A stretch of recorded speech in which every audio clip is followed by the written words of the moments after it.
Hello everyone, good morning, welcome to in this class. आज हमारे basic English lecture number 3 में आपका बहुत बहुत स्वागत है। आज मैं आपके लिए यूज ऑफ हैज़, हैव और हैड का प्रयोग बताऊंगा। इससे पहले मैं 2 लेक्चर आपके लिए दे चुका हूं, जिसमें एजेएमआर और वॉच वर्ड का प्रयोग बता चुका हूं। अगर आपने वो लेक्चर अटेंड नहीं किए हैं तो आप वो भी लेक्चर अटेंड कर लें। तो इसका सबसे पहले इसका इंट्रोडक्शन देखते हैं कि कैसे क्या होता है।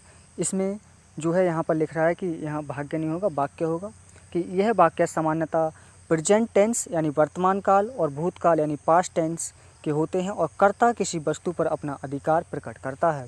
यानी जो इसमें प्रेजेंट टेंस के वाक्य होंगे और पास्ट टेंस के कुछ वाक्य होंगे और जो होता है जिसे इसलिए हम इसे अधिकार सूचक वाक्य भी कहते हैं।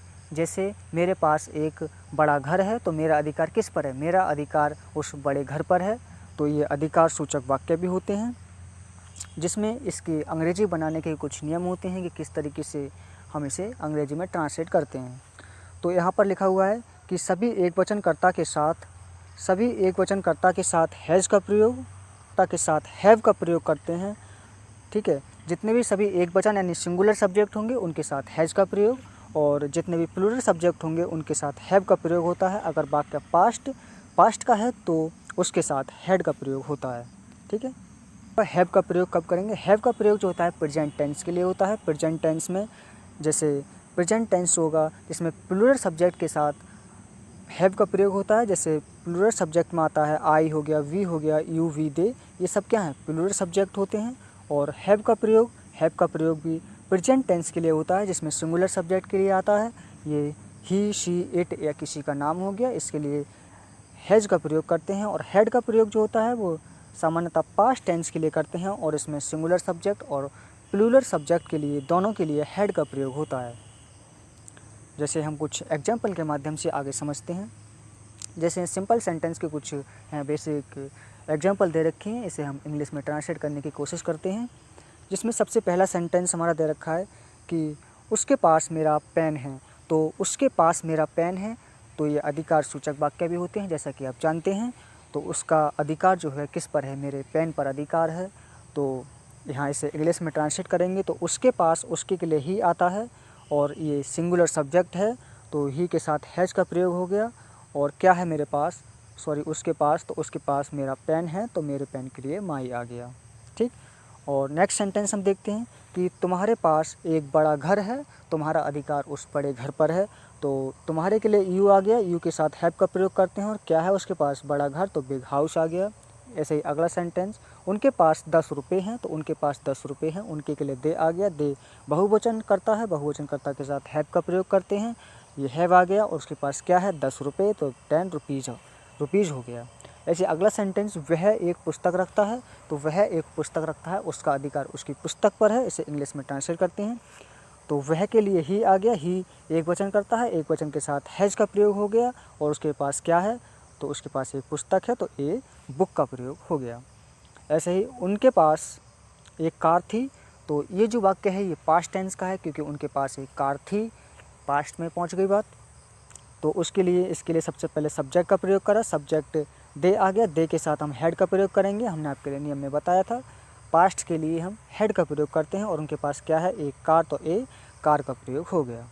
इसी तरीके से हम कुछ और सेंटेंस को समझते हैं। इंटरोगेटिव सेंटेंस किस तरीके से बनाए जाते हैं? इंटरोगेटिव सेंटेंस बेसिकली इनका कुछ स्ट्रक्चर होता है कि कैसे कैसे बनाए जाते हैं। सबसे पहले इसमें सिंगल इंटरोगेटिव और डबल इंटरोगेटिव आते हैं। सिंगल इंटरोगेटिव जो होते हैं वो बेसिकली क्या शब्द से वाक्य स्टार्ट होता है, और डबल इंटरोगेटिव में जो है प्रश्नवाचक शब्द यानी क्वेश्चन वर्ड शब्द जो होता है वो वाक्य के बीच में कहीं छिपा होता है। तो सबसे पहले सिंगल इंटरोगेटिव सेंटेंस को देखते हैं। सिंगल इंटरोगेटिव सेंटेंस को बनाने के लिए सबसे पहले उसकी सहायक क्रिया यानी हेल्पिंग वर्ब जो होती है, हेल्पिंग वर्ब में जैसे हैज़, हैव, हैड जो होता है सबसे पहले आ जाता है। उसके बाद सब्जेक्ट लगाते हैं, सब्जेक्ट के बाद अगर वाक्य नेगेटिव होता है तो उसके बाद नॉट आ जाता है, नॉट के बाद जो भी ऑब्जेक्ट अदर चीज़ें बची वो सारी चीज़ें लगाते हैं। अगर वाक्य डबल जो प्रश्नवाचक शब्द है जो वाक्य के बीच में है, सबसे पहले उसकी अंग्रेजी लगाते हैं, उसके बाद सहायक क्रिया। अगर वाक्य एक वचन है हैज़, बहुवचन है तो हैव। अगर वाक्य पास्ट का है तो हैड का प्रयोग करेंगे, उसके बाद सब्जेक्ट आ जाएगा। अगर वाक्य नेगेटिव है तो नोट लगा देंगे, उसके बाद ऑब्जेक्ट, उसके बाद अदर कोई चीज़ बची वो सारी चीज़ें आ जाएंगी। तो आप यह नियम समझ चुके हैं। उसके बाद हम कुछ इनके एग्जाम्पल देखते हैं कि एग्जाम्पल को कैसे बनाते हैं। सबसे पहला एग्जाम्पल यहाँ दे रखा है कि क्या उसके पास एक कार है। तो क्या उसके पास एक कार है, ये सिंगल इंटेरोगेटिव का सेंटेंस है। तो प्रयोग हो गया सब्जेक्ट उसके लिए ही आ गया, उसके पास क्या है, एक कार, तो ए कार आ गया, तो ही हैज़ ए कार। इसी तरीके से अगला सेंटेंस देखते हैं। अगले सेंटेंस में लिख रहा है कि क्या उसके पास एक पेन है।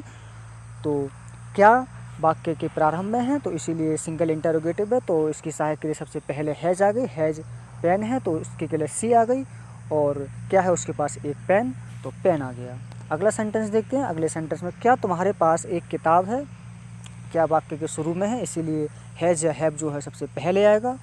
तो यहाँ पर जो है हैव पहले आ गया, क्योंकि वाक्य जो है बहुवचन करता है। तो हैव और तुम्हारे के लिए यू आ गया, और क्या है, एक किताब, तो ए बुक। अगला सेंटेंस देखते हैं। अगले सेंटेंस में इसी तरीके से लिखा हुआ, क्या उसके पास एक बाइक थी। अब ये वाक्य जो है पास्ट टेंस का पहुंच चुका है, पास्ट टेंस में है, इसीलिए इसके साथ हैज़ और हैव का प्रयोग नहीं होगा, बल्कि इसके जगह हैड का प्रयोग होगा। अगर वाक्य एक वचन हो या बहुवचन हो, सब के साथ जो है हैड का प्रयोग करते हैं। तो इसमें क्या उसके पास एक बाइक थी, तो थी वाली हो गई ये।